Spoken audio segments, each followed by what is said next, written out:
Hello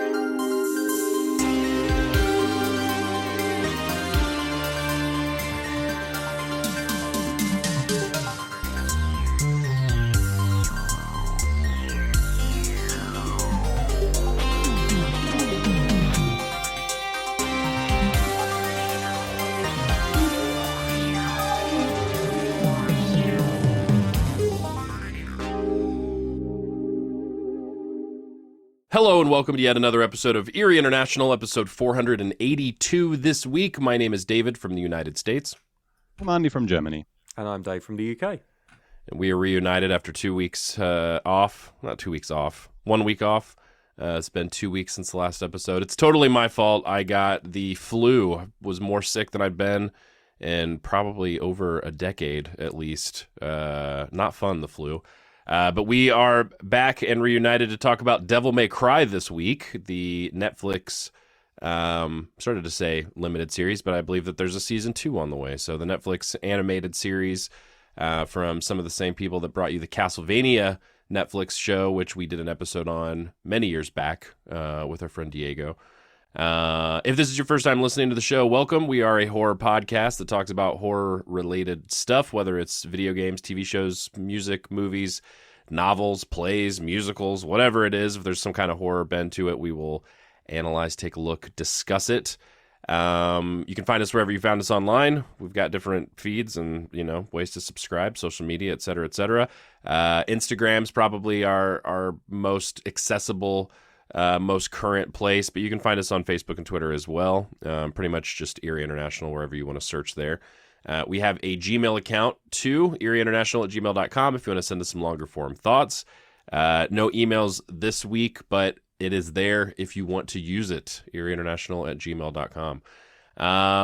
Not too much to catch up on this week. We discussed ahead of time, and I had mentioned, I've been very sick. I was that level of sick where it was like even just reading felt like it took too much energy. I was so fatigued. So I didn't really get into anything. I watched a few things with my kid, but nothing horror related. Although, Andi, I believe that you got into something, so I'm going to pass the ball over to you.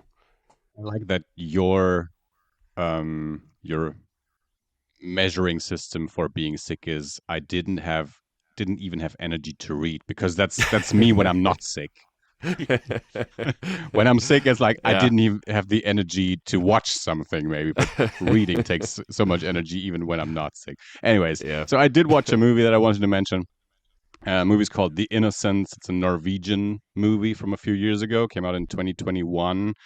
And I remembered it from the Fantasy Film Fest that year. I did not watch it back then, but I remember watching the trailer and seeing the poster and stuff. But recently we got it from our local library and watched it, and I really liked it. I think it's very well worth watching.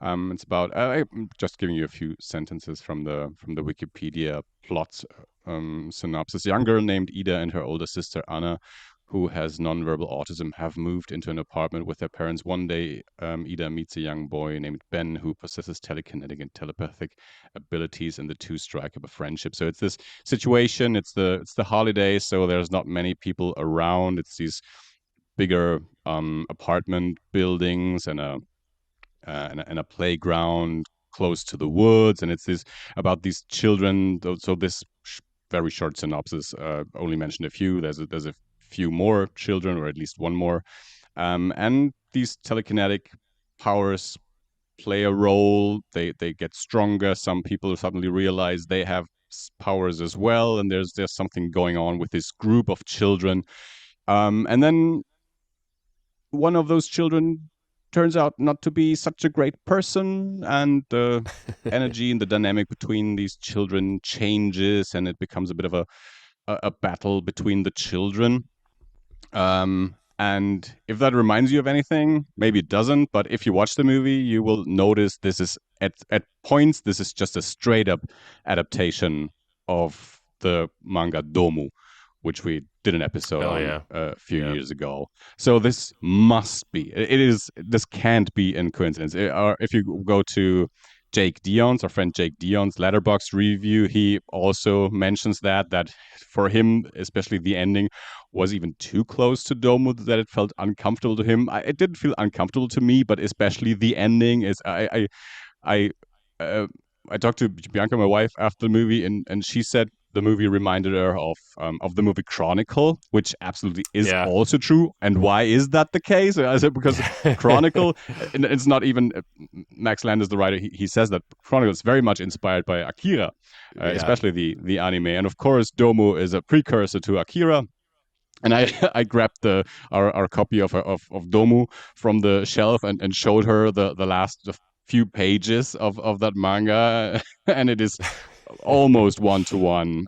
It's a bit of a different situation. There's not the old guy in Domu is a a boy, and then it's a different story. It's the Norwegian setting. It's not exactly the same story, but you see elements very much inspired by the comic book, and especially, as I said, the how the ending plays out is very, very close to the ending of Domo. But still, it's a slow, quiet movie, and the kids are fantastic, great actors, and I very much enjoyed the movie. So if you have a chance to watch The Innocents, if you haven't seen it yet, if you have seen it, I would very much be interested in opinions, especially if you have not read Domu, because of course, you see it with different eyes. If you, as Yeah. Bianca has not read Domu, I have read Domu several times, so we watched the movie differently. So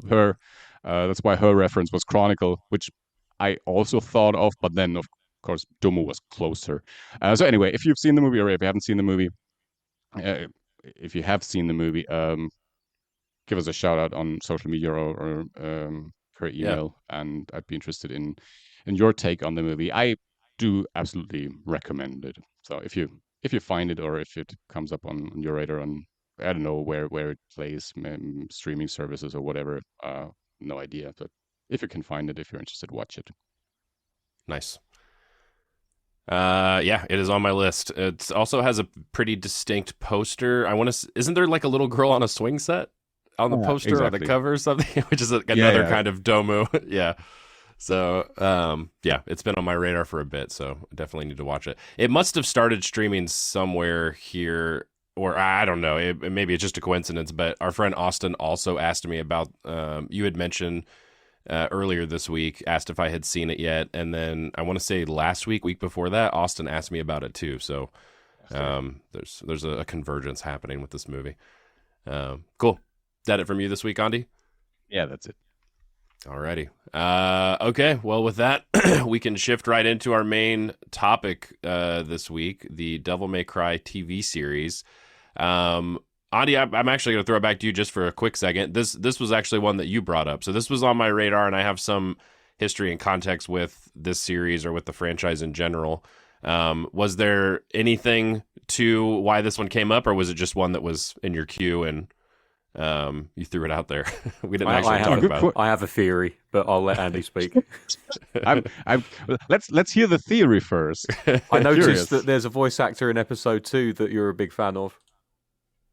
Now, I'm not entirely sure who you're talking about because that's not my connection, and that's not why I brought this up, especially since most of the time I watch these things in German anyway. That's fine then. One of the characters in episode 2 was voiced by Kenny Omega. Oh, that's right. See, I did not even know that until you just mentioned it right now. Okay, my theory is now bad, I have to go back and rewatch the whole series in English. Oh, he's literally in one episode, mate. Don't worry about watching the whole series again. Doesn't matter. Watching the whole thing again. Okay. No, I noticed that Scout Taylor-Compton, who's in the Rob Zombie, the lead in Rob Zombie Halloween movies, voices. But that's, again, not why I suggested this series. No, I was just going through stuff. Of course, I always keep this list of things that you mentioned that you would want to do at some point, or writing down things that I want to do at some point, and I have this ongoing list. And but sometimes when it falls to me making a suggestion, sometimes I don't want to pick something from the list and want to search for other things. I don't know. And I don't know if you've noticed that, but over the past few weeks, I've been very much back into watching animated stuff a lot. I have these phases that I go through regularly. Currently, I'm back in my animation phase, and then in a few weeks, I will be in a different phase again. But currently, it's animation, um, and yeah, and going through Netflix, because Netflix oftentimes is just an easy source for things all three of us can watch, especially when it's Yeah. their own productions, because they are usually available globally, and licensed stuff oftentimes isn't available globally on Netflix, or as this is a Netflix production, or at least something um, that they had a hand in producing. I knew this would be available globally. I knew that at least one of you had played the games, and I think at some point we also talked about in being interested in it. Maybe when we did Devilman Crybaby, Oh, because of Crybaby. Yeah. because the titles are so close, and we were on the brink of mixing it up. So anyway, yeah, and going through Netflix and going through their animated stuff, I thought I would be interested in watching it, and I'm sure you would maybe be too. And as I am in this phase where I'm very much interested, or where I want to watch animated stuff, I thought I could probably do 8 episodes in a week, and then we had another week off, so it was 2 weeks anyway. So yeah, that's how it came about. I didn't even think about the fact that it is just one letter changed and baby added from it being Devil May Cry Baby. It's Devil May Cry Baby. It's so close. Yeah, I didn't even think about that. Cool. Yeah, the I don't want to say it didn't come out of nowhere necessarily, but I wondered if there was something there, because as far as I knew, you had not played the games. And Dave, I want to say from our brief discussions, you have not either. No, I haven't. Okay, no worries. I'm just curious before I started diving into it. Okay, so I'll just read here straight from the top on Wikipedia. This is a television series created by Adi Shankar and produced by Studio Mir, based off of the Japanese video game franchise of the same name by Capcom. The series follows the demon hunter for hire Dante as he attempts to foil a demonic invasion of Earth orchestrated by the White Rabbit, while also coming into conflict with human soldier Mary Ann Arkham, also known as Lady, usually in the games, and also by Dante in the show. Man, I'm trying to think how. Okay, so I did want to mention Adi Shankar, so I don't know how much you guys know about okay about him. Big fan over there. I know him, so it's strange. I know him from the bootleg universe, like one-shot movies that he's had a hand in producing and being involved with. I have not seen him. So I know him through all of these productions and reading some interviews, but I've not seen him I was sort of say on tape. I've not seen him like in interviews. I know that there have been times where he's done very like pro wrestling kind of vibe, sort of like promos and ways of talking about things. Like he's got a lot of, he's very high energy. I know at some point, it might have even been at a wrestling event, he was cosplaying as Dante, I think in anticipation of this show coming out. Maybe it was Comic-Con or something like that. So I am curious for let me check in with you, Dave, because maybe he's a more of an obnoxious personality. I have no idea. I only know him through all of these productions, and then through reading interviews, he's always seemed to me like somebody who, at the very least, is a genuine fan of all of these things. Like he gets a lot of stuff made, whether it's part of the bootleg stuff or official channels, like this series, the Castlevania series. There was that one fucking like mishmash, a bunch of Ubisoft games, animated series as well. What was that? It was a Far Cry Blood Dragon thing. Captain Laserhawk, a Blood Dragon remix. And then also has a ton of, other projects in the works that they've been talking about: an Assassin's Creed show, a Hyper Light Drifter show, a Duke Nukem show. So yeah, I'm curious what your reaction stems from, Dave. Yeah, it stems from a specific interview that he did. where he talked about how Devil May Cry 5 came out and how it suddenly increased interest in the project because he'd already acquired the rights for making a show. And there was one line in particular that really stuck with me and just made me think, okay, you're a fan and I appreciate your fandom, but at the same time, could you have any more of a fucking Jesus complex? Which was, he said, I wondered if my energy would be better spent resurrecting a Capcom IP that actually needed my help. Okay. I'm sorry. So you alone will be responsible for the resurgence of every property that you decide to adapt into some kind of animated or film franchise. Devil May Cry doesn't need his help from what I've seen. DMC5 came out and did very well. Just because it hadn't been around for a decade didn't mean that it needed help, that it was a dormant franchise. It's just they took some time making another one. That's just how it fucking worked. Also, I do have a big problem with people who, just because they have a lot of money to throw at things, suddenly think that they are the be-all, end-all saviour of these things, when you still need a lot of... He really diminishes the work that a lot of creative people do in bringing these visions to the screen. And although I will talk about Devil May Cry, the animated series, later on, and I will be actually very positive about it, I will also say that this is probably one of the most generic things that I've watched that I've had a good time with in a very long time. And that level of genericism, that's not even a word, but I'm going to use it because everyone knows what I mean. You do not get praise for coming up with that level of generic action shooter stuff, especially because everything that I do know about Devil May Cry, and I did play one of them for like 5 minutes way back in the PS2 era, and it fell very much into the Bayonetta category for me, even though Bayonetta came out after Devil May Cry. Yeah. Which is like, there's so much going on, it's so busy, and I'm mashing so many buttons that I don't feel like I'm really connected to the game in a meaningful way. I'm just there mashing buttons, and you know, like I prefer a game where I need to have a little bit more skillful input into it. And I'm not saying that you can't be a skillful Devil May Cry player. I'm just saying I am not a skillful Devil May Cry player, and I don't enjoy that kind of game as a result. It's too hectic for me. But what I know about Devil May Cry and what this show is are two very different things. And we've talked about Castlevania before, and he's involved with that. But again, like when we were praising Castlevania and talking about how great it was when we reviewed it, and this is before certain things came out, which meant that the writer behind that basically had to go away with his tail between his legs. We gave most of the praise, rightly so, and I've forgotten who the writer was. He was a comic book guy, wasn't he? Yeah, it's Warren Ellis. Yeah, Warren Ellis.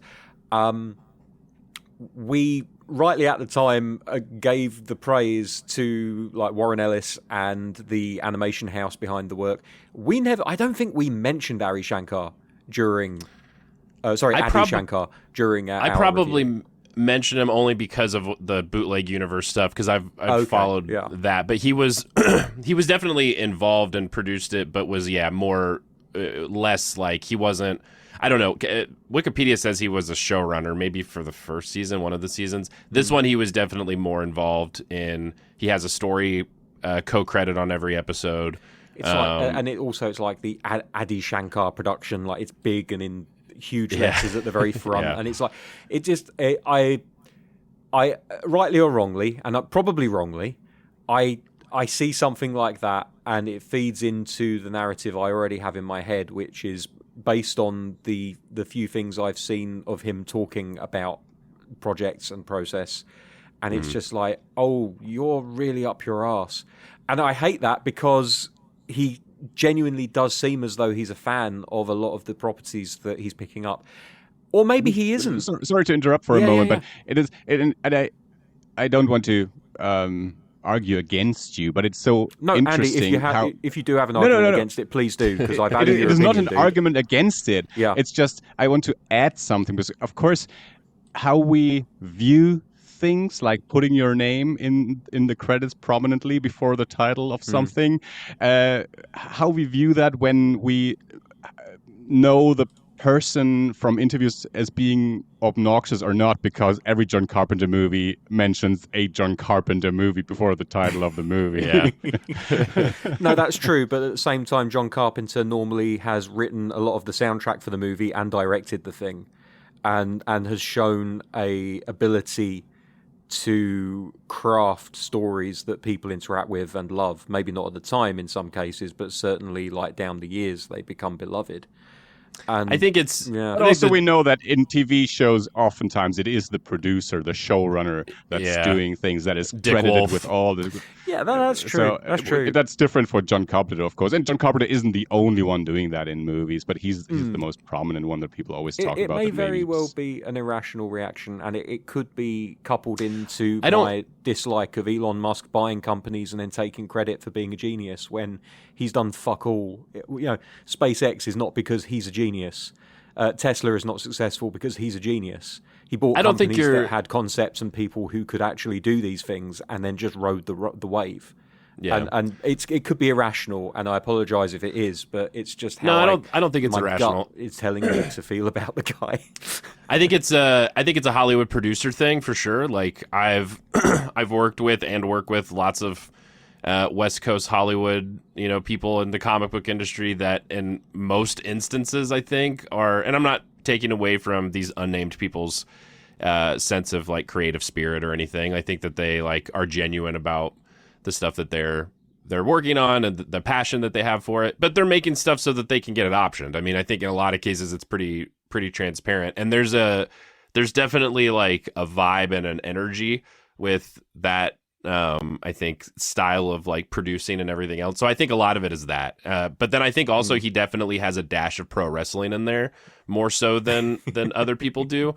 And I'm a straight cisgendered white dude, so I don't want to speak for this guy as a minority, but he's Indian, and I would imagine too that there's also a thing where it's like he's exuding a lot of confidence that I would imagine he has a more of an uphill battle just getting in some of these rooms. So there's part of it too that I look at and I'm like, no, this makes sense. Like he's established credibility, he's established, some cachet in the industry. And then with these things, I think a lot of times, for better or for worse, and ego, whatever else, I think that he is championing a lot of stuff that that to me is how it's weird. I'm like defending this guy that like none of us know, and I'm not even necessarily defending him. I think a lot of it is just this like archetype of like producer, you're making taking big swings, making bold claims, hyping stuff up, promoting things, whatever else. And there's definitely going to be an element in there of ego, and I think of everything else. How much of that is like genuinely him, how much of it is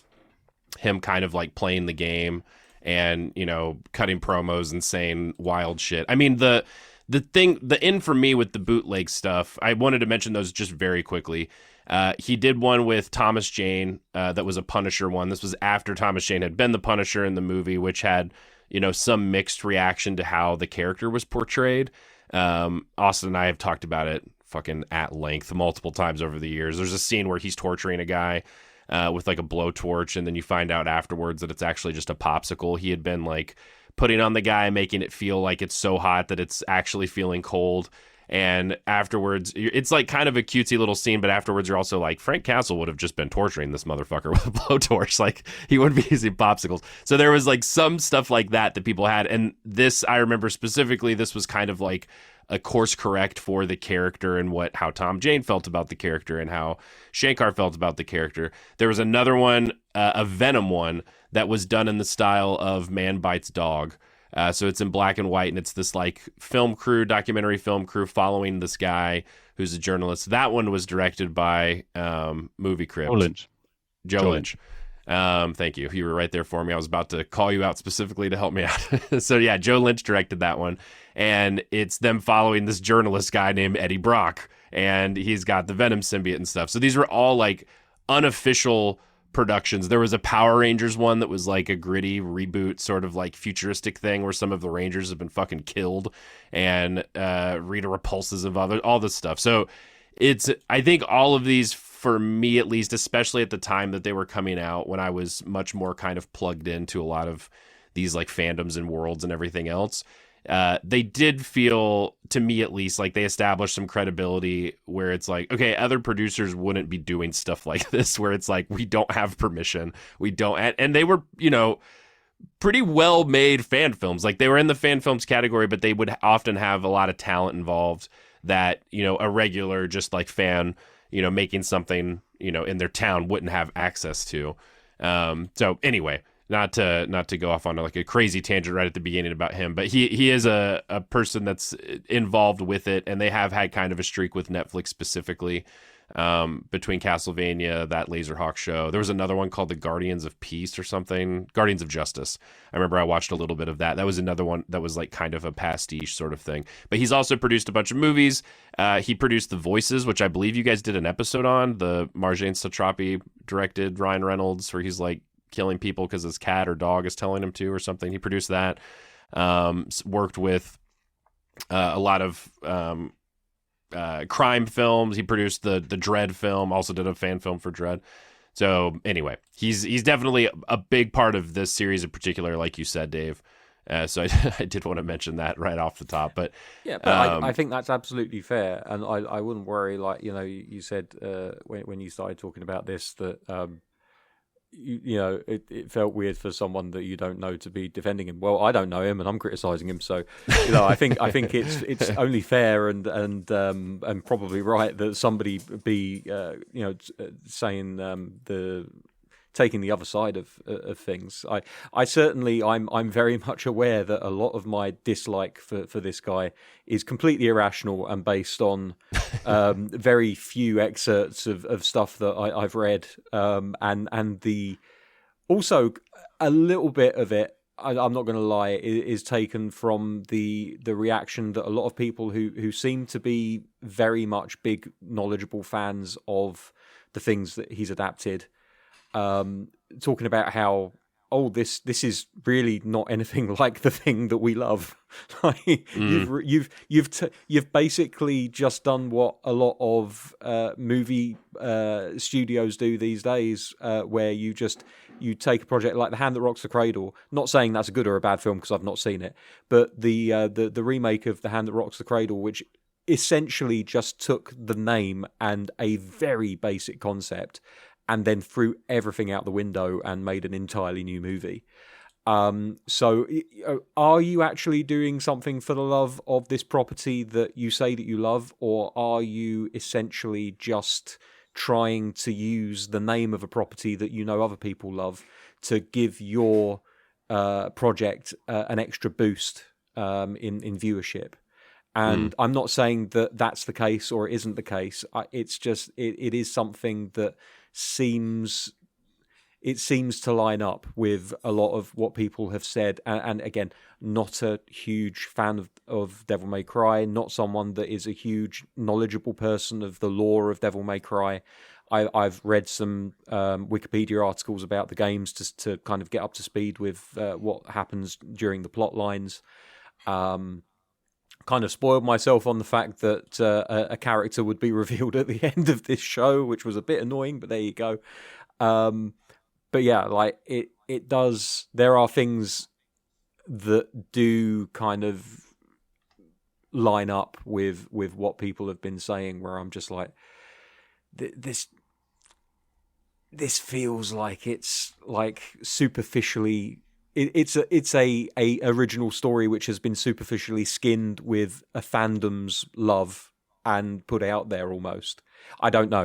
I disagree. Let's get into that's cool because you know a lot more about this franchise than and I not do, even so. I disagree with you. I disagree with because I've read similar things from similar quote unquote fans. I guess it depends on how what your in is with the series. But let's talk about just general thoughts overall. What did we think of the 8 episodes?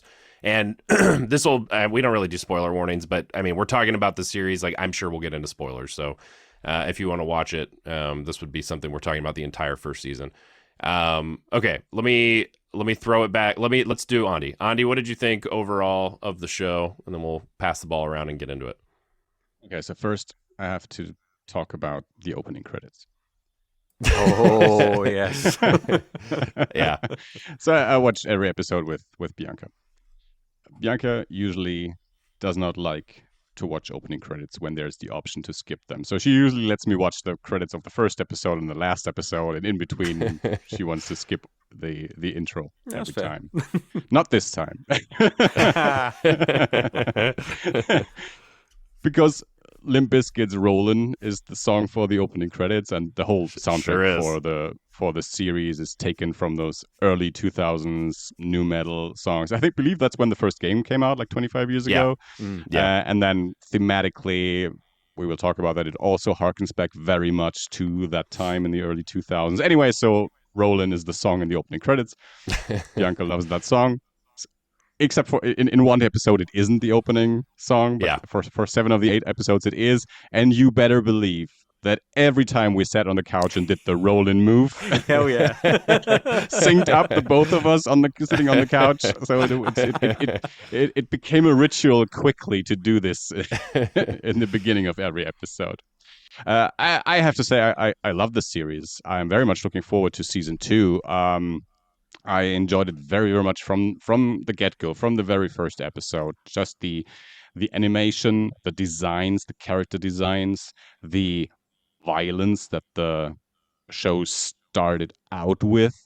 In the very first minutes of the show, it gets very brutal and very violent. And I looked at Bianca and said, there was no age code in front of this show, because sometimes you have to type in your code.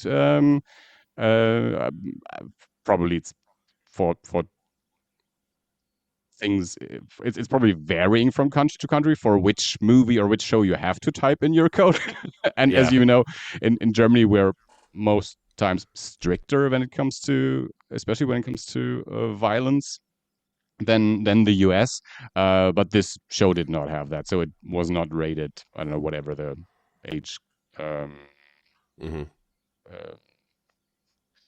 well, if it's 16 or 18 when they have to introduce the code, I don't know. Anyway, so loved the designs, loved the music. Ended up loving the story. Ended up loving the criticism that the show voiced about politics, and that's something that we will have to talk about. I said it harkens back to the early 2000s, but watching the show in this particular week, it felt so current. Even though, so I had started watching the show before last weekend, but finishing it after last weekend, this weekend, that ending felt like right out of the news. So yeah, I love the show. I'm as I said, looking forward to the second season, which is coming out in May. I will definitely watch that one too. And yeah, I think it's a great show. And of course, coming from the perspective of never having played the games, knowing nothing about the games except for the few things that I now read about the games and took a quick peek into a game. I watched like the first 10 minutes or so of the old anime just before we started recording, just to know a little bit what has come before. But in general, I'm totally blank to the Devil May Cry franchise. So from that perspective, I absolutely love the show. Alrighty. Oh man, I have so many reactions, but Dave, let me throw it to you. We got a little bit of a hint of what you thought overall. What'd you think of the show? So yeah, I did enjoy it. And it's really strange for me to start so negatively on an episode and then to switch tone and be like, no, actually, I really like this. And what I said about it being generic, I stand by.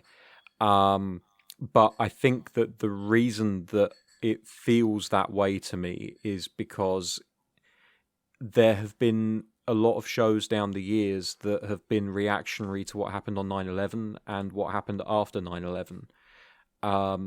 And bearing in mind that this show is set in the early 2000s, and in fact, like the launch of the PlayStation 2 was around 2001. I think Devil May Cry, if it wasn't one of the launch games, it was one of the games that came out very early on. So we're probably talking about 2002, maybe. So it's that era, and essentially you've got illegal immigration story going on with what they call the Malakians, I think it is. Yeah. But also they're combining that with the idea of terrorist insurgency and this fear of the other that America developed after 2001. Primarily because of 9/11, but then also exacerbated. Sorry, it was when you said it, I was like, yeah, that's right. And then I was sitting here being like, no, wait, that's not right. Makai is like their hell, which I guess just means hell in Japanese. Apparently, it means demon. Or demon. Okay. From what Makaians, I found earlier, yeah. But thank you for checking on that. I didn't mean to interrupt you. I would have laboured under that context for the rest of the time. But yeah, like. Apart from that very kind of like, not standard. I don't want to keep saying the same word over and over because I don't want to drill it in like, oh, well, no, this is just derivative. It's derivative. Apart from that particular aspect, I do very much enjoy this show. It has its problems, which we'll get into as and when there's a natural kind of like a dovetailing moment for me to bring it up. But overall, I did enjoy it very much. I feel like Lady feels, from what I know of the character from having read up on it, she's very different from what she is in the games. And I did go back also and watch the first episode of the 2007, I want to say, anime series. I feel like I've watched an episode of that before. We might have done it on Generation Animation. She's very different in this show. She's a lot more military, G.I. Jane, she's very, what's the word I'm looking for here? Because she's not masculine, but she does take up a very kind of stoic. Yeah, there's stoicism about her. She's no got that humor. Tragic. No, exactly. Like she's very much a case of this is my job and now I must do it and I'm going to be as violent as I need to be. And that almost kind of took away a little bit from Dante, who you would have thought coming into a Devil May Cry series that he would just be this unstoppable force. But then does that make for a very interesting show? I would argue not. So I don't have a problem necessarily with them maybe taking his power levels down a step or two just so that it makes everything feel a little bit more like there's a bit more of a threat. Like the demons that came from the other world, they felt like a threat all the time. The fact that Mary was able, or the lady was able to take Dante down at one point, I thought was an interesting idea. And also, he comes across as a real douche bro. And I don't know how to feel about that because my gut feeling is that the character in the games would have been a very kind of stoic angel type, from Buffy. Very broody kind of character. I don't know if that's the case, but it kind of feels like that would be the kind of character he would be. Maybe you can speak on that in a second, David. But I did enjoy it. The needle drops at times felt very on the nose. I'm still not 100% sure if American Idiot was a great choice for that scene or if it was way too obvious. But it got the point across. I think Green Day have been very, very clear in their stance of politics at the moment in this current climate. I love them for it. I love the fact that they just don't really care. They're like, well, we've made our money. We're just going to say what we think needs to be said. So it wasn't a surprise that one of their songs, especially a song which, again, I'm trying to remember my history now, but I think American Idiot, when they wrote and released it, was basically about the Iraq War and the American reaction again to 9/11 as a result. I remember when Devil May Cry first came out, on the Generation Animation forum, somebody posted a link for the opening credits of Devil May Cry, and I was not a fan at the time. And I apologise. I was 100% wrong. It just didn't feel quite right. I mean, I'm a Limp Bizkit fan going back to like 99, 2000. and they cut the song up in a certain way, and it didn't feel to me at the time like it worked, especially with what I thought a Devil May Cry show would be. It didn't seem like it fit. And then I saw the first episode and I was like, oh no, this completely fits. Like this, obviously this is a bop. I love the animation that goes along with it. All of those different swords. I'm like looking at all these swords thinking, okay, do I recognize any of these? Because as we'll get into, this show is not at all afraid of crossing the streams where it comes to Capcom properties. But yeah, I didn't recognize any of the swords because I've got no knowledge of this series. I did come to recognize, obviously, the sword of, his dad's sword, whatever that was called. Yeah, Force Edge, I think. Yeah, Force Edge, that's it. I think Virgil's sword is in there too, I'm pretty sure. That would make sense. Yeah. Because he does this really cool thing where when he transforms from his demon form into his human form, the sword changes into a samurai sword. Virgil's, yeah. I like that. Yeah. Maybe that's just my Bleach fan showing through. I don't know. I love transforming swords. What can I say? But yeah, overall, I did really enjoy it. There are some issues that I had, and I don't know if it's bad writing or if it's me not being attentive enough to pick up on all of the things that they dropped. Because this is only 8 episodes, and it feels like at times they're really racing to get through everything. So pacing might be a slight issue at places, but no, overall, I enjoyed it, and much like Andy, I'm looking forward to season 2 to see where they go with it. Yeah, there we go. I'll stop talking now.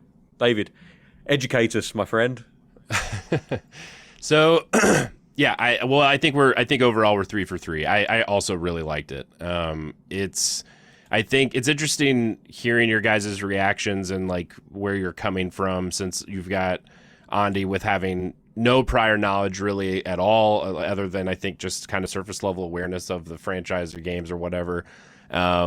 Dave, you being like specifically from both animation and video game background, but having not played the games, and then just kind of feeling, because some of your instincts and some of your reactions are similar to mine. Like I know what you mean when you say like some of the generic stuff. Like to me, I viewed it as like there's a lot of again, and this is probably also coming from having worked within comics with like licensed properties and tie-ins and stuff like that. I've talked about this on the show before. Like you start to see the same templates being used because they're, whether it's adaptations or tie-in stuff where it's like, okay, well, we can't do anything too crazy. We have to keep things within these constraints. And there's a very sort of like Hollywood, script structure, storytelling method that gets used over and over again because people, specifically, I think producers and screenwriters, like they know kind of how it goes and how they can lay it out or whatever.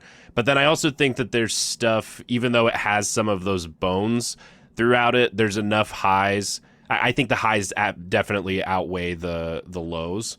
And even the lows for me, I think were things that at the beginning I sort of maybe might have rolled my eyes at a little bit or kind of been like, oh, I get it, whatever. But not even by the end of the show, I think by a few episodes in for me, definitely by the midway point, if you're able to kind of just like throw your arms up and embrace it, be like, all right, yeah, it's fucking, sure. There's a freeway chase scene here, clearly inspired by The Matrix Reloaded, that's set to Last Resort by Papa Roach. Like, all right, fuck yeah, let's do it. Like, he's gonna hit these guys with a motorcycle, and right before getting hit, they're gonna call out how badass he is. Like, all right, let's fine. Yeah. Like, let's get into embrace it. Like, the stupidity sometimes is required. And in a lot of ways, it does feel like at times not a response to Castlevania, because they're all working on the same team, whether it's Netflix or Shankar, or some of the overlap and people working on the things. But where you said earlier, Dave, like Warren, like Castlevania, and for some people that was a negative, a criticism that they had, at least of that first season or two, was that it was slow and that it was very focused on building character and story and everything else. Which I think to us, when we did the episode on it, and then I've seen the first 3 seasons of it, I think now, it was definitely a plus. It was like, oh, this is great. Like they're they're not just, minimizing this into like, oh, vampire hunters, whatever. Like they're taking their time and making you care about these characters, even the villains. Like that was a surprising thing. There were antagonists on the show that you started to develop, affection for, and like you could see their perspective and everything else. In a lot of ways, Devil May Cry feels like the sort of inverse of that, where you definitely do get character development, and we'll get into that, I'm sure. But it's also a show that's like, to me, this is in a lot of ways a good example of when it works with like the MCU or with some of James Gunn's like DC Universe stuff now, where there's I think clearly a deep affection for and a knowledge of the source material, but instead of just adapting that stuff one to one, they're sort of taking like, all right, what are the things that fans love about the characters, about the series, about playing the games, and let's sort of try to distill that into something that if you've never played the games, you can get into and enjoy, but if you have played the games, it's tapping into a similar thing. For me personally, they succeeded. I think a big part of this franchise, at least for me, is, and we've kind of already touched on it, it's flashy. Even like the first one, which so this past couple of weeks, like as I was watching these episodes, I went back. I already actually had it downloaded on my PlayStation. I must have had it downloaded at some point and forgot. But they have the first three in like a remastered collection. So I went back and played the first 30 minutes maybe of the original one. And then I also went and played the first 30 minutes, an hour of Devil May Cry 5, which I had not played yet. To recap on that, so the original one at the time when it came out, I played it and beat it. I was obsessed with that game. I played it constantly. I played some of the second one, which was criticized at the time. It was a different development team. They made changes. People were not into it. The third one came out when I was in high school. I liked it a lot too. It was very hard. It was a prequel. There's a lot of stuff in the show that they pull from that game specifically. Devil May Cry 4, I also beat when it came out. I want to say it was on Xbox 360. That one, I think, if I'm remembering correctly, introduced maybe not introduced multiple playable characters, but introduced specifically Virgil as a playable character. And then I think also that's when they introduced Nero, who is Virgil's son, so Dante's nephew, who is voiced by Johnny Young Bosch, who voices Dante on the show. So there's a weird, if you've played the games, there's kind of a weird thing going on where you're hearing Nero's voice coming out of Dante as a character. But they also that was one of the things they kind of remixed a little bit, was that they shifted Dante a little bit younger, made him more of like a youthful kind of character. And the truth, from my memory, from going back and playing it, the truth's kind of somewhere in the middle. You had mentioned this earlier, Dave. He is a little bit more brooding and stoic, but he still is kind of quippy, but he's also pretty inconsistent with their characterization. So he has this like flashy badass, like he's got the coat and the guns, which in the game are called, I think, ebony and ivory. You get different pistols and stuff. You have the force-edged sword. All of the like core sort of like lore stuff is pretty consistent. Like, he's the son of Sparta. His brother, he thinks, is dead. His brother's involved. I think by the time you get to the end of the first game, Virgil, you've actually maybe even fight him, or he's in a different form or something. But then eventually becomes, I think, kind of an anti-hero sort of. He's another like badass kind of foil character to Dante. Same deal where he has like the katana and like a blue, sort of aesthetic instead of a red one that Dante has.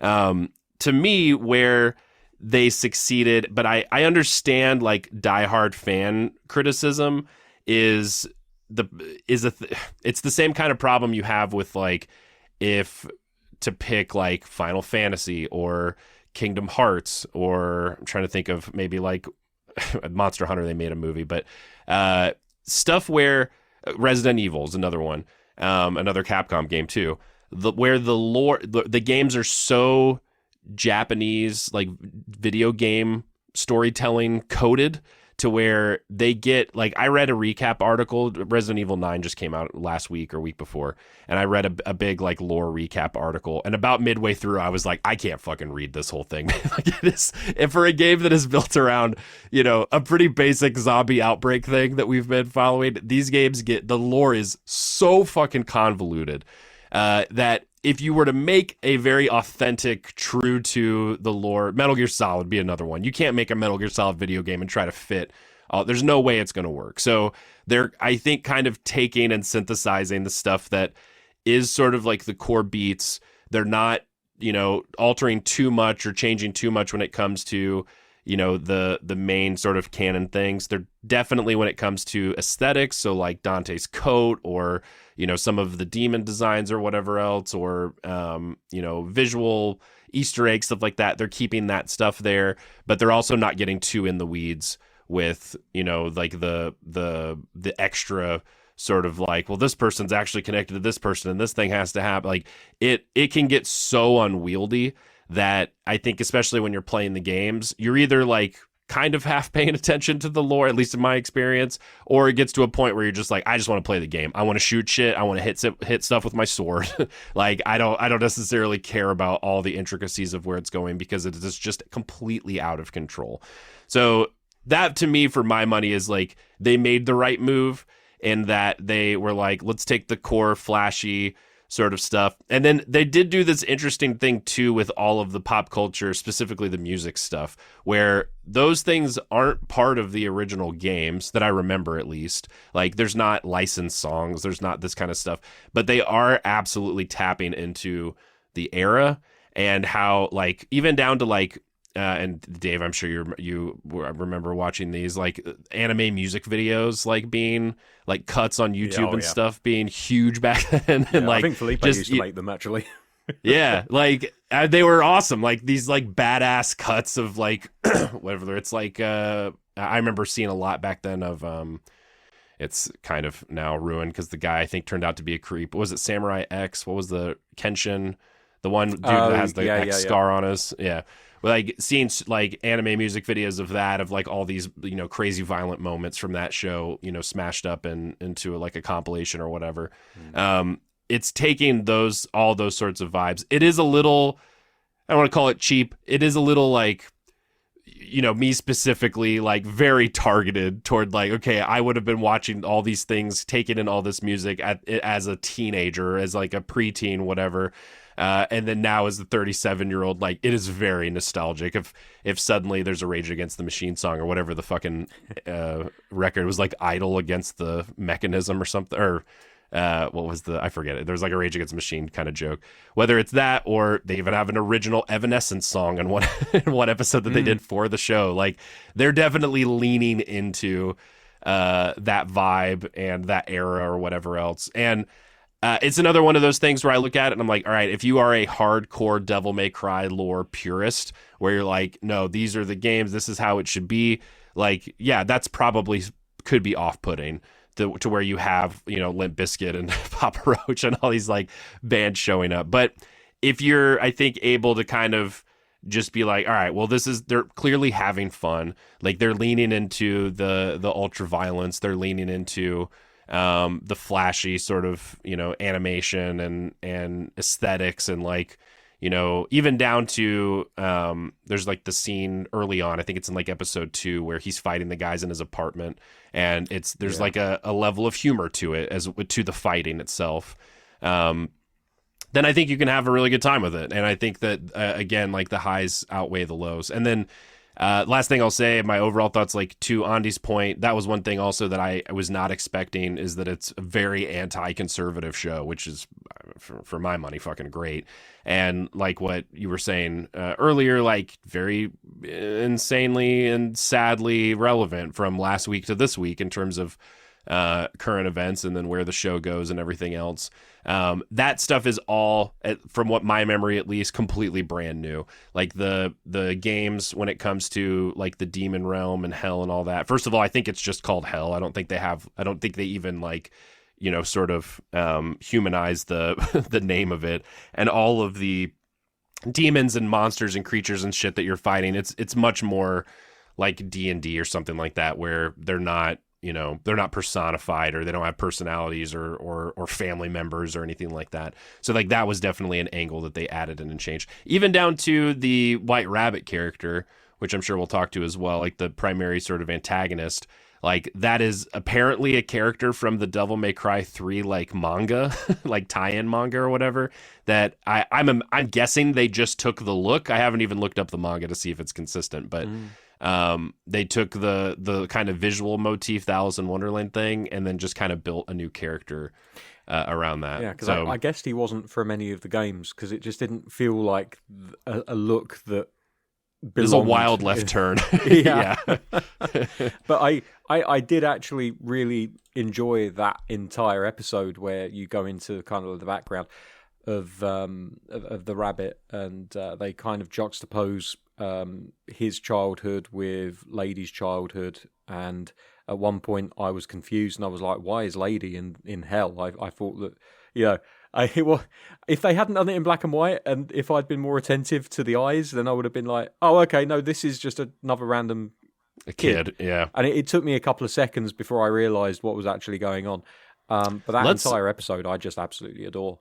I was going to say, let's shift to that episode for a second, too, because I wanted to hear from both of you specifically on your thoughts on that one. Because I was pretty surprised by that episode. Like, in a show that, again, has, like, quips and funny moments and people getting shot with magic demon bullets that make them explode and, fucking kick flipping cars off of freeways or whatever the fuck. Like, suddenly to have an episode that is almost entirely dialogue free. Like there's an exchange like toward the end between the two of them, but other than that, like it is silent. Like there's multiple songs that they queue up and everything, and then on top of that, like two animation styles that you have like the demon world, and then Andi, let me throw it to you first. What did you think of that episode? I figured it would come up, so I'll just highlight it now. Of course, we were very much disappointed that Roland wasn't in the opening credits. Because we were sitting on the couch ready to roll, and then there was no Roland. No, it was sad piano music. I actually, first thing I noticed was that the episode was only under 22 minutes, whereas the other episodes were all 30 minutes. So that I did notice when we started the episode. I thought that was peculiar. And then, of course, different opening, different art style, everything's different. And I thought it was very brave for a 6th episode in an 8-episode season to be so different in the animation. As I said, from the beginning, even the opening credits were not the opening credits that you get in every other episode.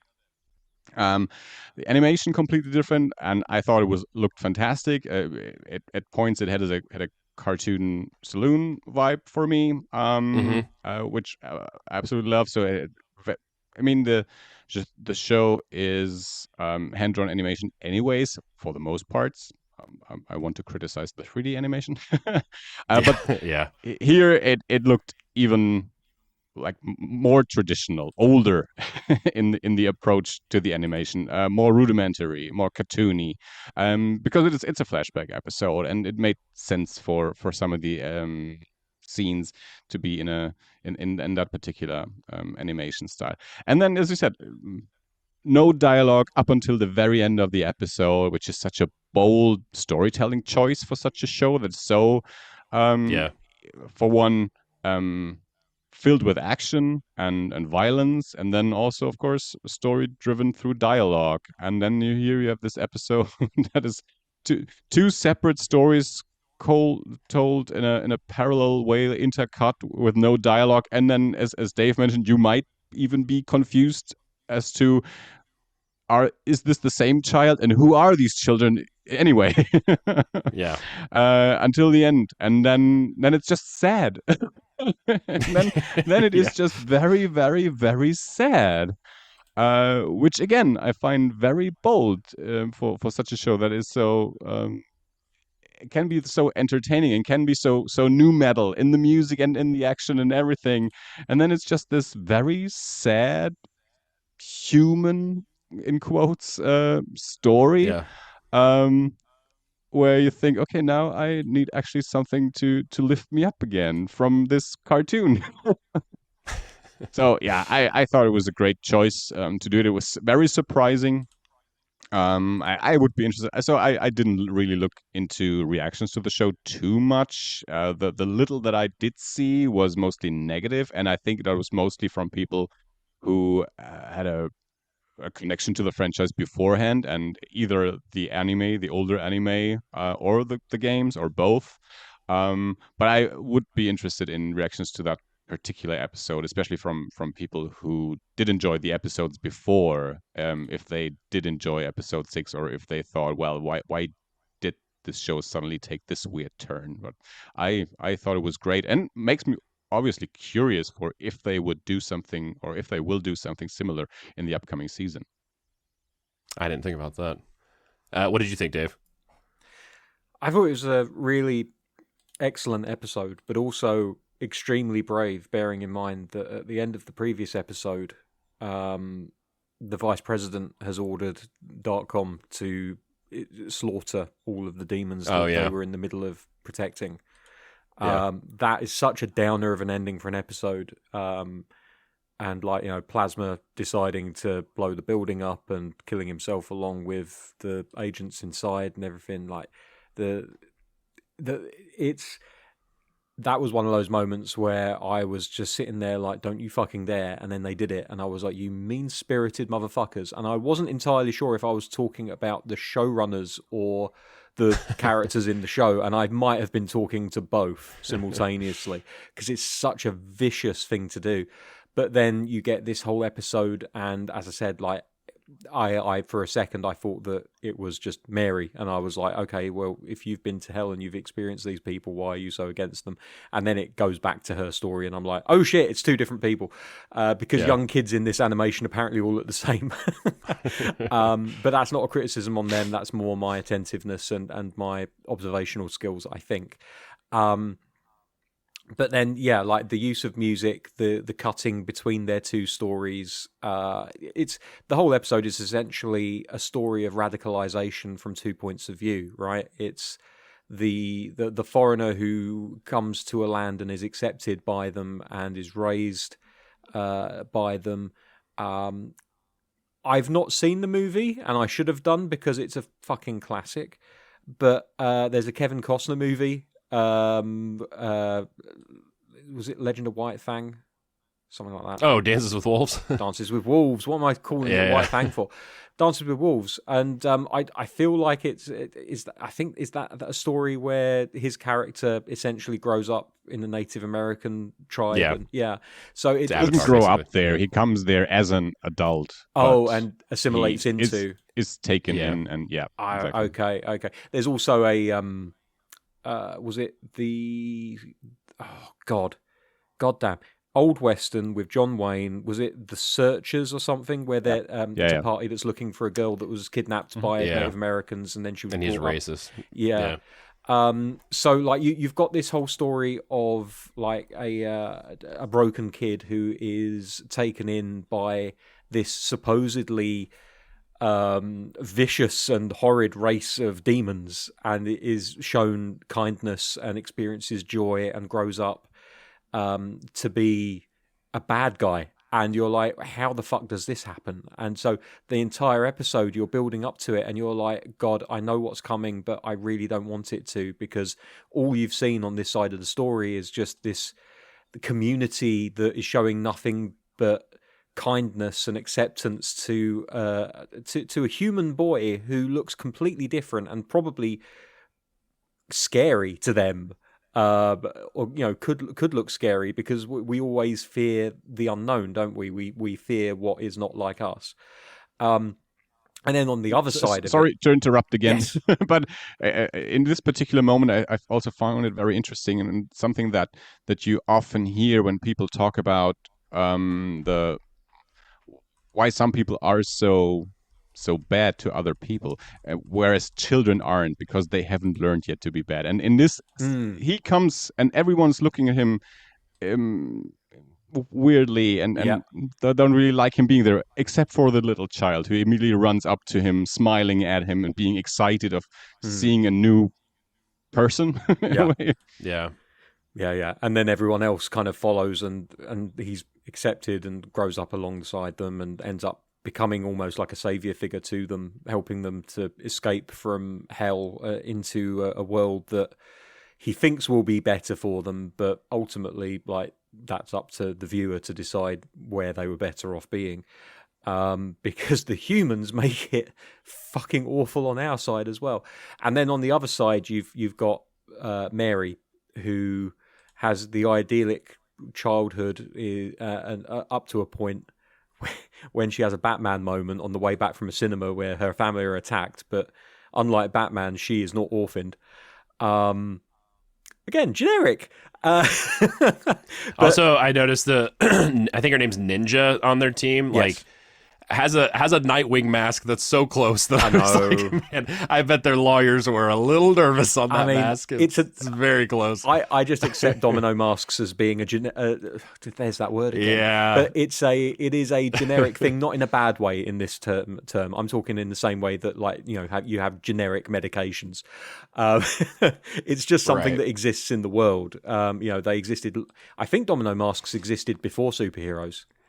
Gotta be. I'm assuming, I think court jesters would potentially wear them. That my gut is telling me that's right, but my gut often leads me in the wrong direction. But yeah, so back to Mary. Like, she has the best start in life. She grows up on Earth, but then she is radicalized by her experiences and her own father, who is obsessive with protecting his family to the point that he ends up becoming the thing that kills the wife and endangers the life of his daughter. So you've got so many things going on in this episode. You've got deconstruction of our preconceptions of like the other as being like this thing that is abhorrent and is against us and everything. You've also got the idea that obsession can be a really powerful thing, but it can also go very, very wrong. Sometimes the threat to us isn't the others, it's ourselves, and we just need to maybe just wind it back a little bit and just relax.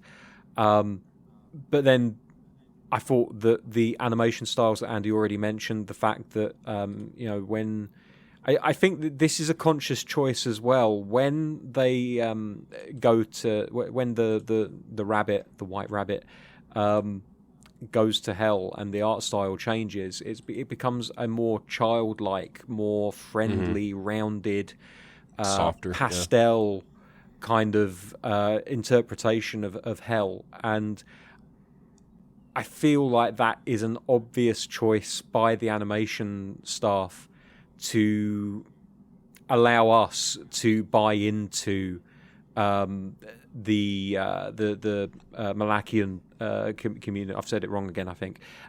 Community being like the better of the two. It's the better, more idyllic upbringing. Even though he's being chased by these giant tentacle monsters, they look kind of cute because of the art style. And I thought that was a great choice, and the fact that they would keep switching backwards and forwards when they would go between the Hell dimension and the Earth dimension, and the Earth being more realistic made it almost more stark and more brutalist. I'm really searching for words here, so I'm hoping I'm getting across what I'm meaning. But yeah, I really enjoyed it. I think that the fact that it is a shorter episode doesn't harm it at all, because they obviously used as much time as they needed to tell the story. It's one of the best paced episodes for sure. It gets everything across, I feel, really well. There's so many. This is something that isn't new, because we actually mentioned a show that does this exceptionally well, apparently, in Primal a few weeks ago. The amount of storytelling that you can do without uttering a single word, and the power of the visual over the spoken. The old adage, of course, is a picture says 1,000 words. Well, it doesn't say that exactly because I butchered it, but you know what I mean. Yeah. A picture paints 1,000 words. There you go. I got it right eventually. And I think that this episode proves that without a shadow of a doubt. It tells a story which probably would have taken 30 odd minutes to tell if you had included dialogue. It's so effective and efficient, and it really makes me feel quite bad for the White Rabbit, even when you get that final scene of him putting the mask on and sewing it to his face and going crazy. Suddenly you understand, and you put yourself in his shoes, and you're like, I don't know if I would have reacted any differently. There are some things, some logic gaps, which make no sense, and they try to attack that in the next episode when Mary comes face to face with him, literally, because he rips the mask off. But they do a fairly good job of him maybe not making logical sense to all of us, but giving reasons that made logical sense to him. Like someone that was so concerned about saving the community that saved him.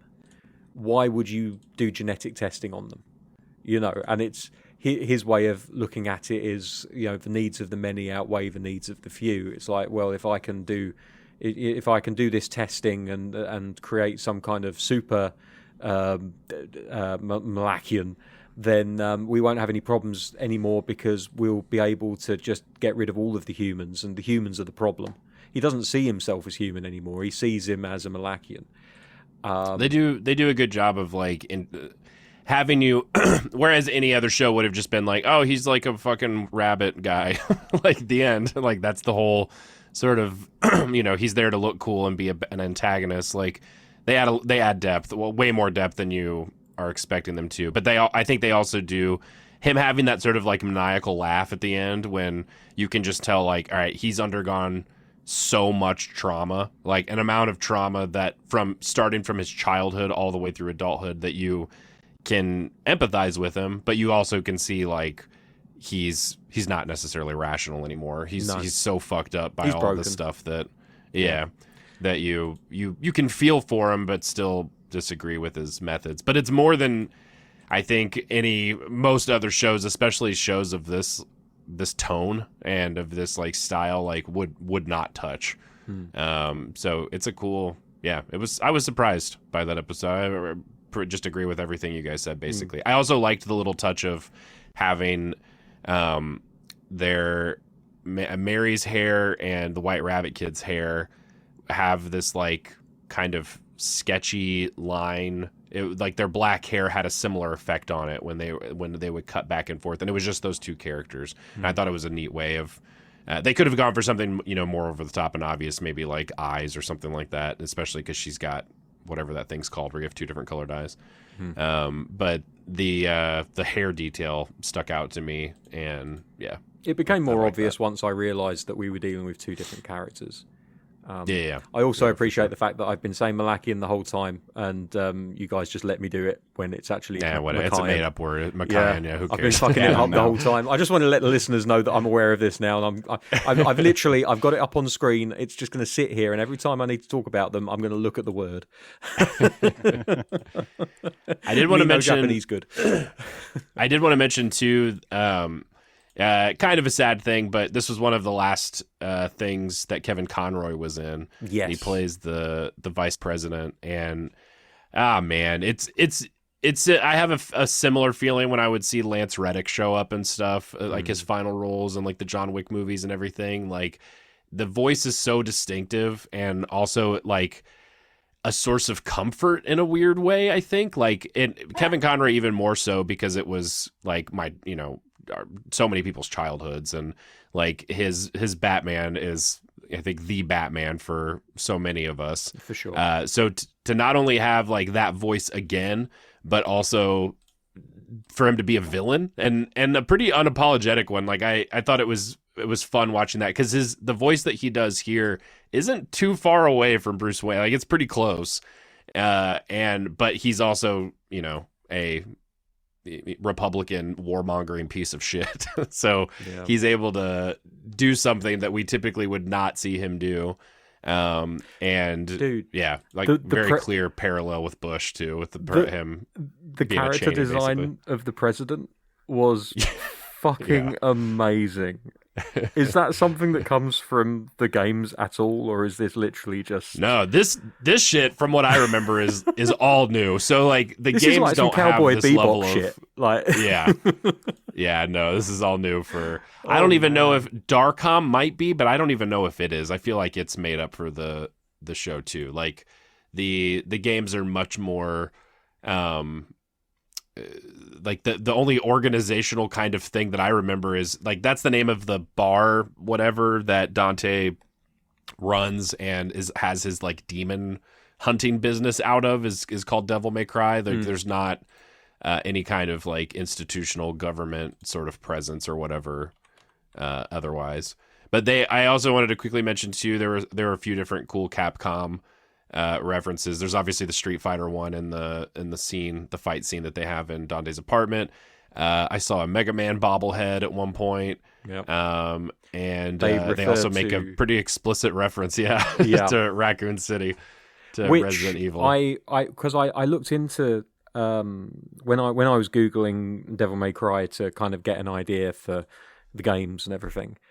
I discovered a little tidbit that I was never aware of until now, which is that Devil May Cry actually sprang from an aborted attempt to make a Resident Evil sequel.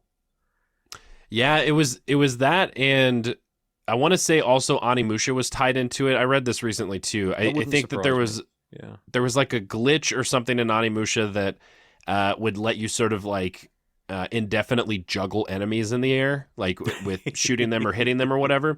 And so they just leaned into that from what I read. I could be wrong here. And that kind of became a foundational sort of thing. So like that, as you mentioned earlier, Bayonetta, there's these games that I believe now are referred to as character shooters or character action games, which are basically this. Like this was the template with Devil May Cry, which is you have a melee attack, you have a sword, but then you have these pistols that have unlimited ammo. So you and all of these games, all the Devil May Cry games, the Bayonetta games, I don't know if Lollipop Chainsaw might have been kind of in a separate thing because of the Suda51 involvement, but like it there's usually always some sort of attack that lets you hit them, like almost do like an uppercut sort of attack with your sword that throws them up into the air, and then from there you can fucking juggle them in midair with your guns or jump up in the air and start slashing them to keep the combo going. That's another big thing of the games too, is that as you start attacking enemies, it gives you a grade at the top of the screen, and it always starts with like very dull, boring, or whatever. The more hits that you get, it'll be like, okay, and then it'll go to good, excellent, whatever, and then it eventually gets up to like the highest tier, which I think is jackpot, which is why they have that as a reference. Mary Arkham, whatever lady, she says it at one point. Okay. I love it when a game heckles me from the sidelines, telling me how badly I'm playing it. That was one of the things as a kid that did stress me out, because I wasn't great at the games. And the way Devil May Cry in particular worked too is that there were like they structure it as missions, as levels, even though it's a linear story, very Resident Evil, Onimusha sort of like especially at the beginning sort of influence, same studio, etc.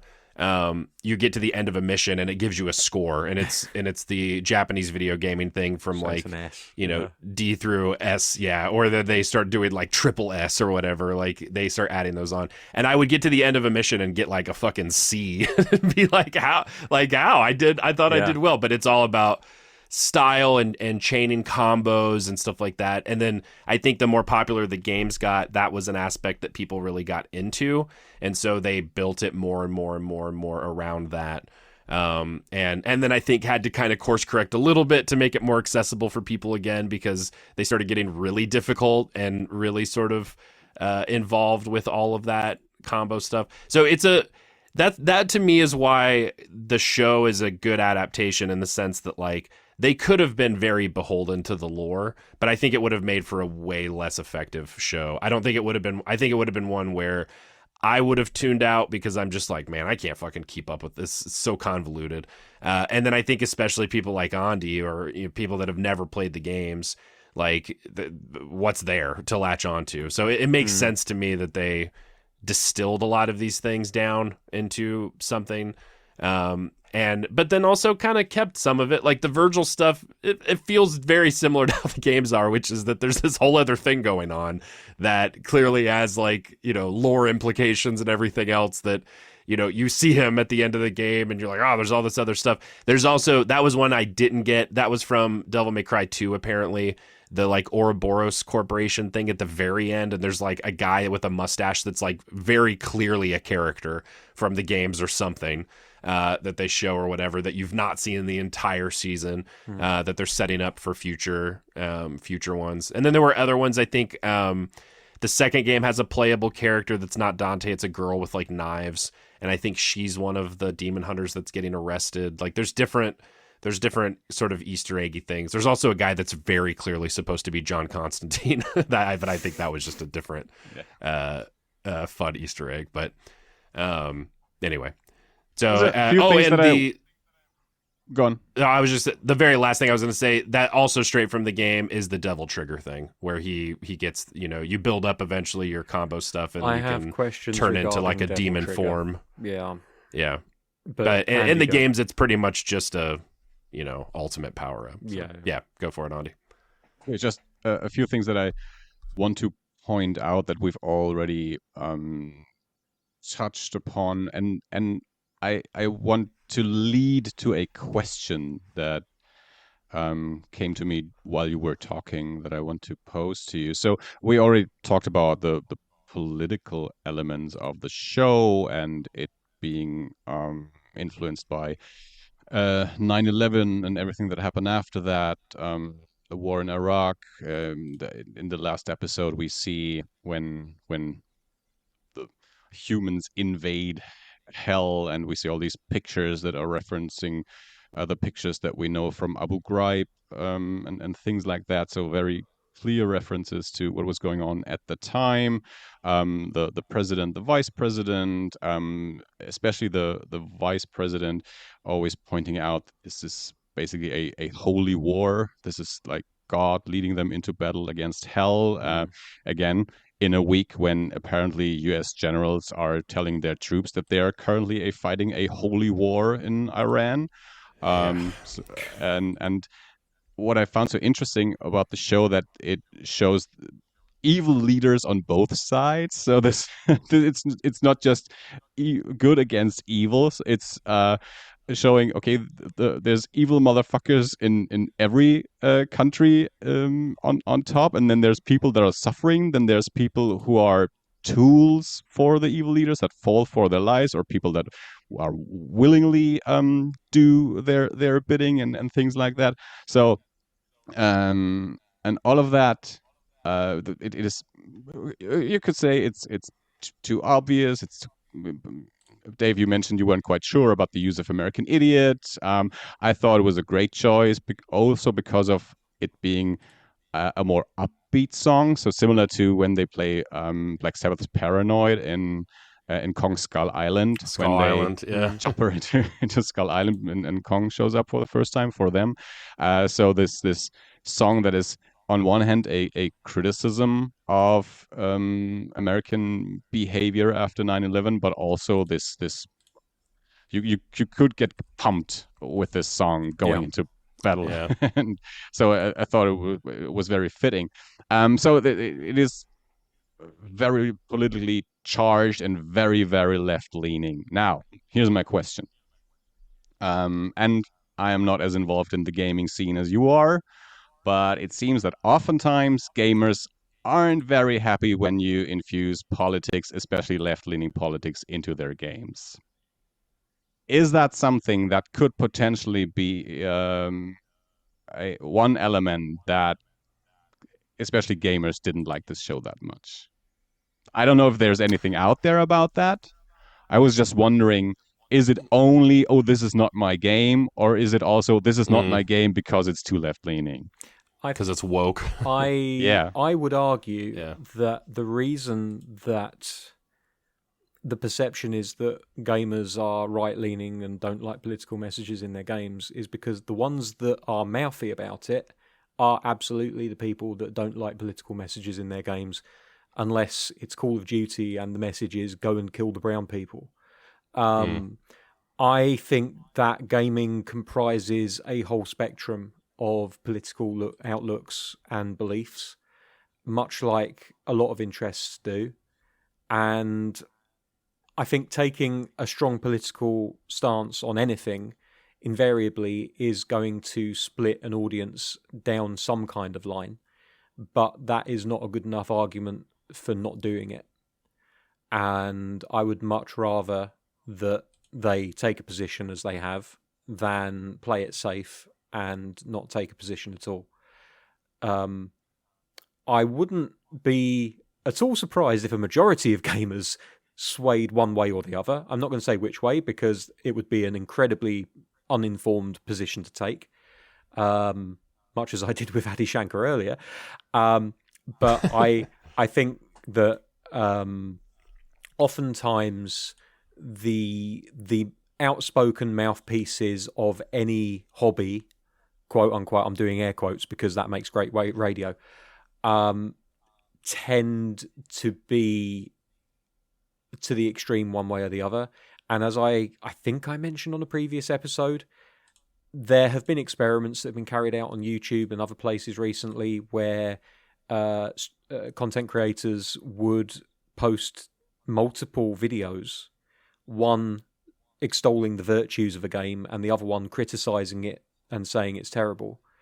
And the video that takes a negative point of view invariably gets much better views. And negativity, unfortunately, draws more eyeballs at the moment. So I think that's a very round the houses way of saying that I don't think it's going to harm it, and I don't think that. I think some people for political reasons will come out and criticize something. I don't think that is reflective of the entire audience for sure. But that's I think also a lot of it. Of course, you're absolutely right. I mean, in every scene, there's people leaning to either side, and oftentimes the louder ones are the more conservative ones. Yeah. But which would also mean the ones that are louder about this show might be the ones that are more conservative leaning. Oh no, that's absolutely. And I'm especially talking about the ones that criticize this show from a gamer's perspective. And now, assuming the louder ones are the more conservative ones, I was wondering, could that be part of the loud criticism of the show? It doesn't necessarily have to be. It could just be a shitty adaptation of the game. I don't know.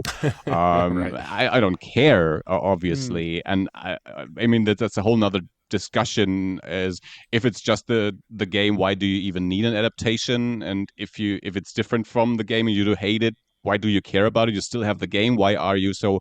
Why are people Right. so hung up on adaptations? Why I've posed these questions in the past. Why does a successful movie adaptation make your love for the original thing better? It doesn't. I think there's if you also ask me, but still, people. I agree. I don't know.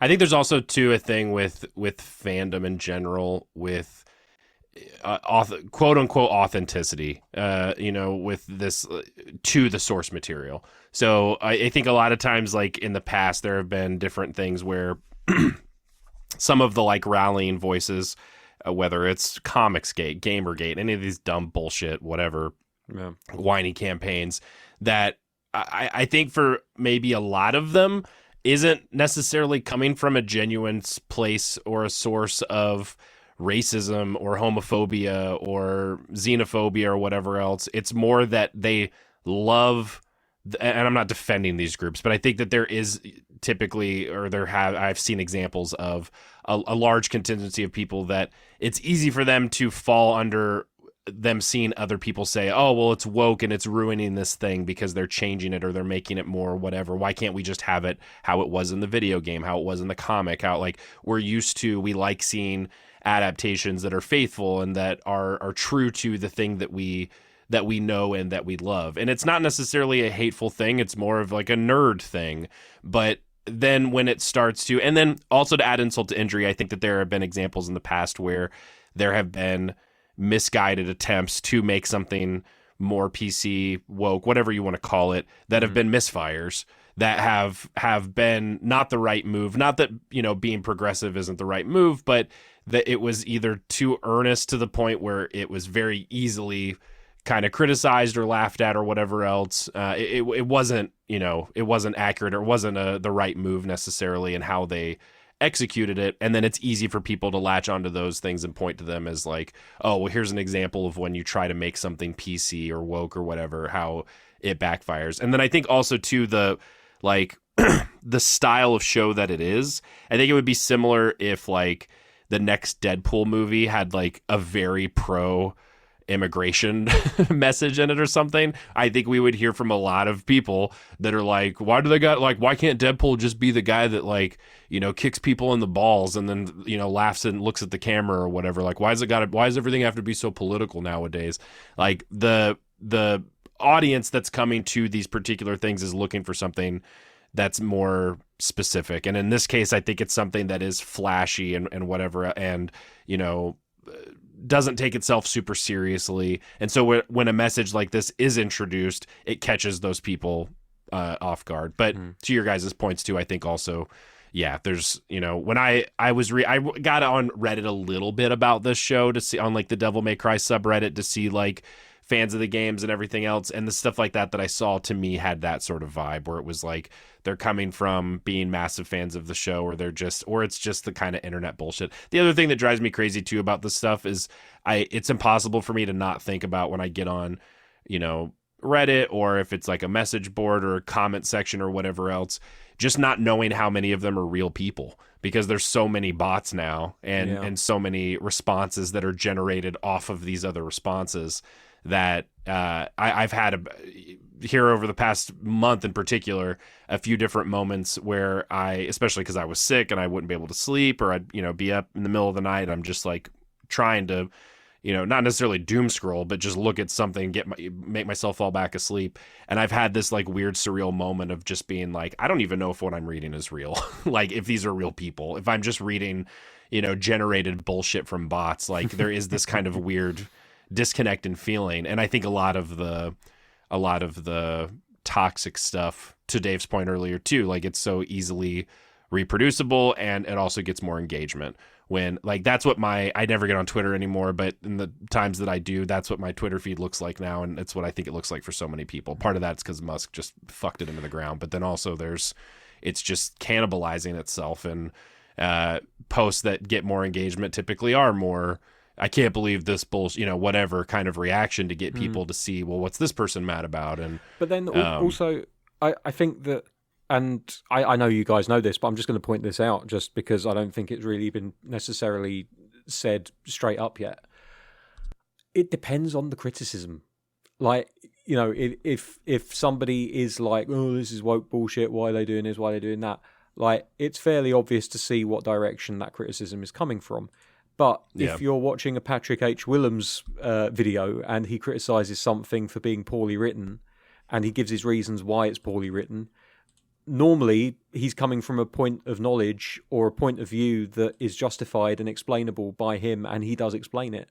And I've seen a lot of people criticizing the show on Reddit forums and places like that, where they've brought up points that really have no connection to the political leanings and the messages from this show, and it's down to pacing of the show, the fact that there were decisions made by characters that in the grand scheme of things didn't make sense, and, you know, were literally just there to either elongate or truncate the story being told.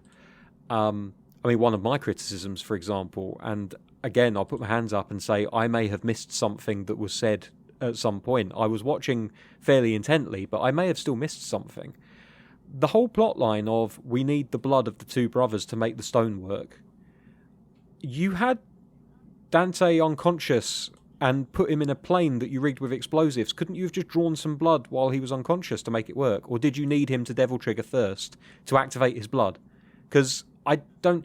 It feels like they never outright said that was the case, but I inferred that was the case from what the rabbit was doing, and like he wanted him to devil trigger. So why do you want him to devil trigger? Is it because you need him to do that so his blood becomes activated? But it didn't feel like they actually said it. Well, did I miss that, or No, well, that's what I was going to say. To me, take that sort of convoluted bit, because then you get that in the final episode too, where he's combining the blood, and then the sword changes, and then once the other blood then that opens the portal because of. Take that and multiply it by 500, and that's why we don't have an accurate. Like that to me is why it's like this was the move. Like because the games are so much more ridiculous in that absolutely, sense. Absolutely. But that's where my point is coming from. Made me giggle. Yeah, that's what I'm saying. Is like if someone brings that criticism to the table, I'm not immediately going to think, oh, it's political. I'm just going to think, oh no, they've got a genuine point there. Right. Like you can tell from the language that's used and the criticisms that are levied and the explanations that people give as to why they're either confused or unhappy with something. And to Andi's point, it makes me. This would be something where I don't know if this specifically came from Adi Shankar, but obviously he was involved in the co-writing the story.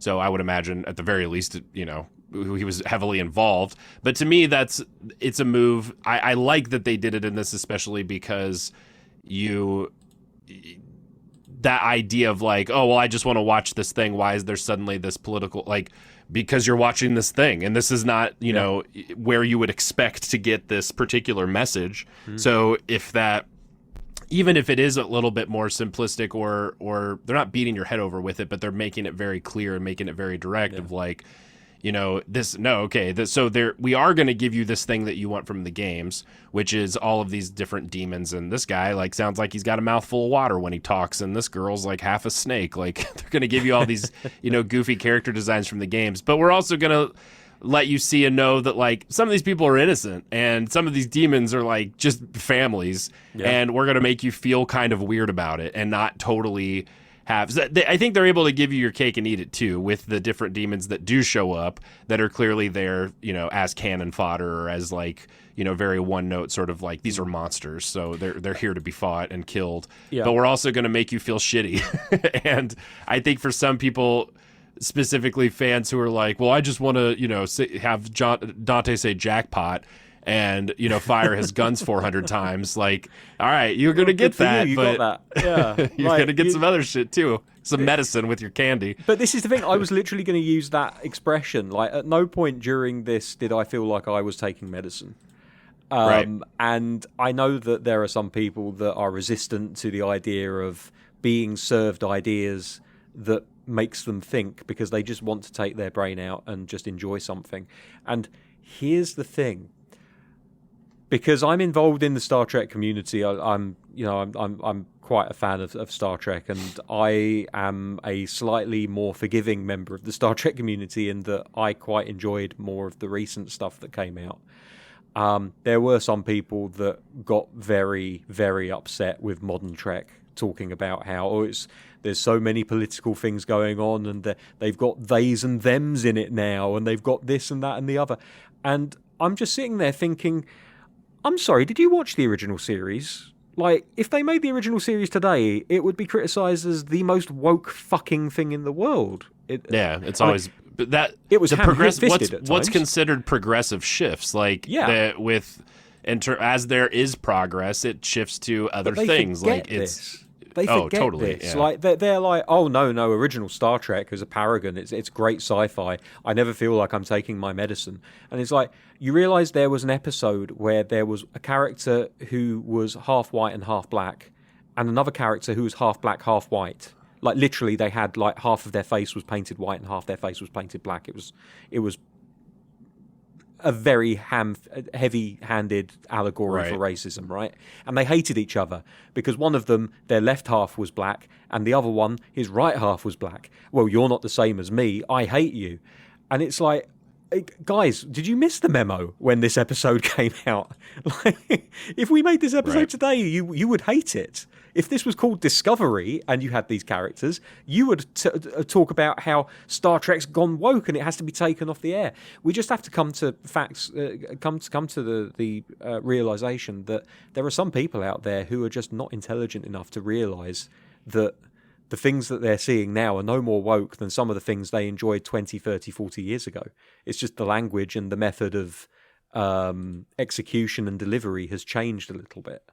And the topics have changed slightly because now we're talking about people that go by different pronouns rather than it's bad to be nasty to black people. And I'm not I'm not belittling either of those struggles, by the way. I'm just saying, like, the struggles have... This is the depressing thing. We've not moved on from those struggles. We've just added extra ones. And they all need addressing. And wouldn't the world be a wonderful people if we all just fucking got on with it and lived in harmony? But, okay, never mind. What all these tech bros didn't understand about Star Trek. All of them, they harken back to Star Trek and the cyberpunks and whatever, and all they want to do is invent the technology. But Star Trek, not only the original show, Next Generation especially, this was about a socialist society. Absolutely, yeah. They had a ship's counselor. We've put war behind us. We are all healthy and happy, and now we can explore other countries with whom we want to live in peace. Other worlds, not only countries. Yeah. We are explorers. We're not warriors. Okay, there is war, of course, because other people aren't as friendly as we would like them to be. But Star Trek was never about building cool gadgets. No. It was about living peacefully and healthy with everyone. The Enterprise D was a family cruise ship, for fuck's sake.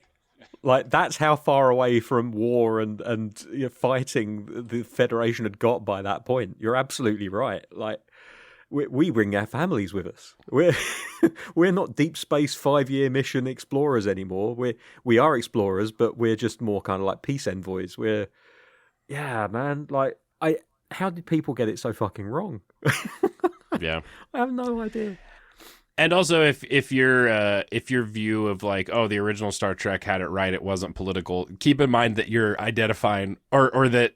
What it was talking about was more palatable. Keep in mind that you're now saying that you align more with something that came out like 40, 50 years, how many years ago? Like, it's not that it wasn't a positive progressive thing back then, but it's also like very old now and antiquated. Like, to your point, like that stuff shifts and changes. And the 60-year anniversary this year of the original stuff. But isn't it amazing that like this show that everybody was... well, not everyone was, but like some of these people purport to be big fans of, were teaching lessons 60 years ago that they still haven't understood. Right.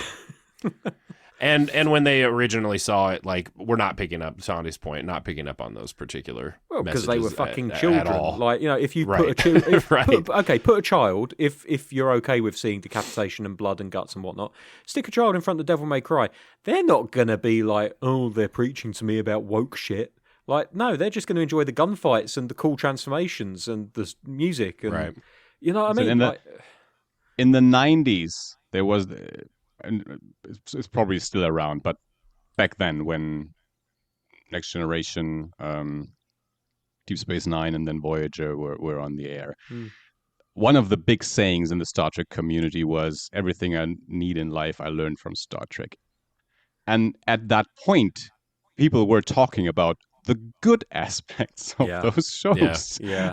About being, about communicating and being friendly and being a community. That was the core of the Star Trek fandom.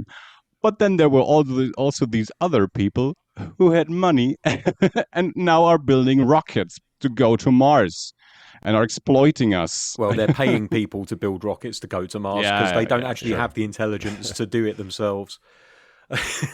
But I take your point absolutely, Andy. Yep. No, God, Elon Musk is such a douchebag, isn't he? To the point I can't even say the word such when talking. Like, he irritates me that much, I lose the power of speech. I was gonna not to totally shift gears, but I was gonna also mention to Andy's point, like, there's a new season coming out in May, so we're very close to the second season. I was surprised by how much stuff happened in that American Idiot stuff segment at the end, where it was like, oh, we are not only tying up kind of the story that happened here, but like very aggressively setting up a season 2. And especially with the way that it was set up and done, like, it expanded all of these political messages significantly, but then also set up a thing where I was like, oh shit, okay, I'm so down to see what the show does now. It felt very much like a satisfying kind of ending. And then also just on a Chris Farley show, level, I did want to say I was really into the fight in the final episode. Honestly, the fight scenes throughout the entire series, I was always really into. I thought the choreography was fun and at times very funny, at times just very cool and flashy. To Andy's point earlier, like the CG animation when it did happen, I was not a massive fan of. It wasn't the worst, but it did kind of stand in stark contrast to the other stuff.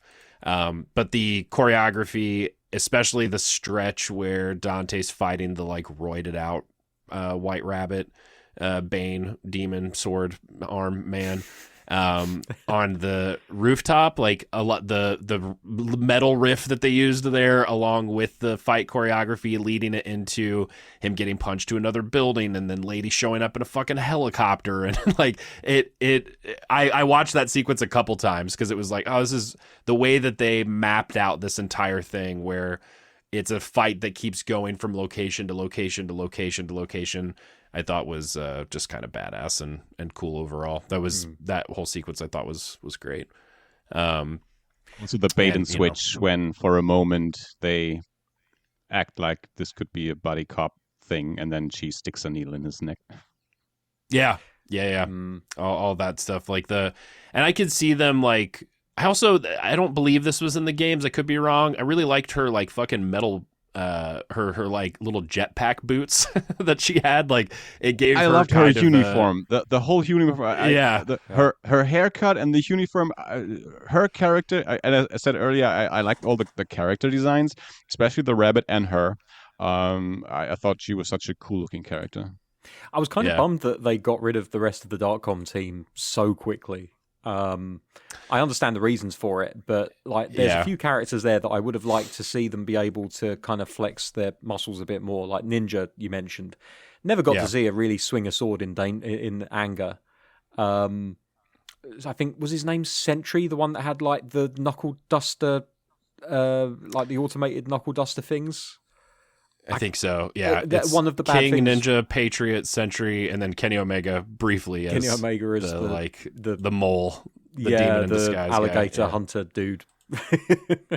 That's right. I think they did a pretty poor job of giving us their names and using them in scenes so that we could remember them. But then bearing in mind what ends up happening to all of them, I guess they realised that they didn't need to bother. But yeah, it's annoying that you get all these characters with a really cool look, and they've all obviously got like different specialities and powers, and then you don't really get to see them kind of use them much at all.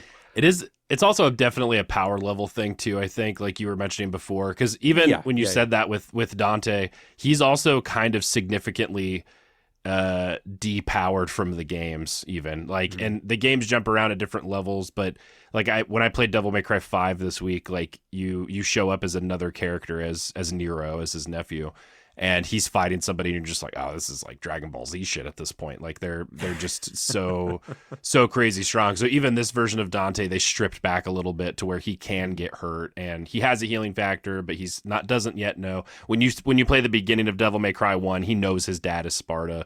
It's a different but that sort of kind of makes sense. Way that they onboarded him. Yeah, because again, from my reading, Devil May Cry 3 you mentioned earlier is a prequel. It feels like this show is more Devil May Cry 3 than it is anything else. Like we're meeting him at the beginning of his journey, so it kind of makes sense for him to be a little bit lower down the power levels in that sense. Yeah. Again, another reason why I didn't mind him being not outshone, but certainly equaled by Lady and a few other characters. Yeah, for sure. Yeah, I'm curious to see what they'll do with her character in particular in season 2, both because they've kind of de-brainwashed her in a lot of ways by the end of this season with like her approach, but then also you start to see the beginning of what their dynamic is probably hopefully going to be, which is much more is like, people fighting side by side. You get a little bit of that at the very end where they kind of nod to each other before they start fighting the White Rabbit dude. And but I'm curious to see that I don't think I could be wrong. I think it maybe looks slightly different. Let me see. A little bit. But that was kind of a nod to, she has this like rocket launcher in the game. They give her that at the end. in this one. That's like a rocket launcher with a bayonet on it, basically, which is hilarious. I did have a question, but I'm just Googling it. So the name of his sword is Soul Edge, right? I think it's Force Edge. Force Edge. Because there was something... You remember those games, Soul Calibur? Yeah. The Soul Calibur has like a twin sword, and for some reason I thought it was Force Edge, but I think it's just the idea of having like two verbs smashed together that really, I don't think they are actually related. But there you go. Actually, I wouldn't be Soul surprised if Calibur Dante a was... Capcom game? I think I was going to say, I wouldn't be surprised if Dante showed up in a Soul Calibur game. It feels very like they always Bandai have those Namco. guests. Yeah. Okay. Yeah. But it has a very similar sort of vibe to it. Whenever I think of the sword from Soul Calibur, I think of that same sword as in the movie Brotherhood of the Wolf, a French like horror action movie where they like have kung fu and werewolves and shit. Somebody has that same sword that she has in Soul Calibur, which is like a broadsword that like breaks up into segmented, like a whip essentially, like it chains out. Yeah. Anyway, sword whips. probably a sign that the episode should be done, is that I'm talking about swords from a video game. Shout out to my boy Renji Abarai.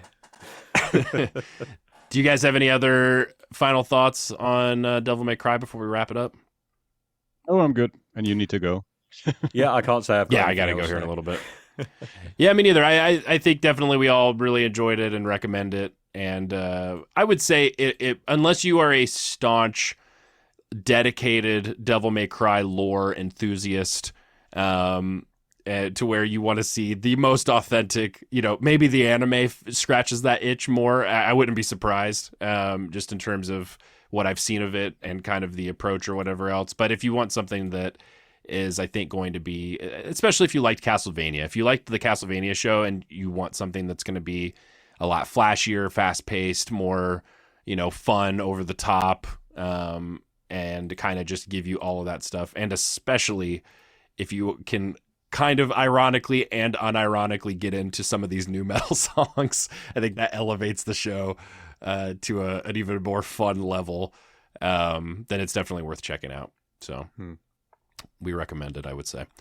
Let us know what you thought of it if you did watch it, or if you're going to check it out. Again, you can hit us up on social media, Facebook, Twitter, Instagram, and send longer form thoughts over on our Gmail account, eerinternational@gmail.com. In the meantime, stay safe out there, keep watching horror movies, and we will see you next week. Bye-bye. Bye.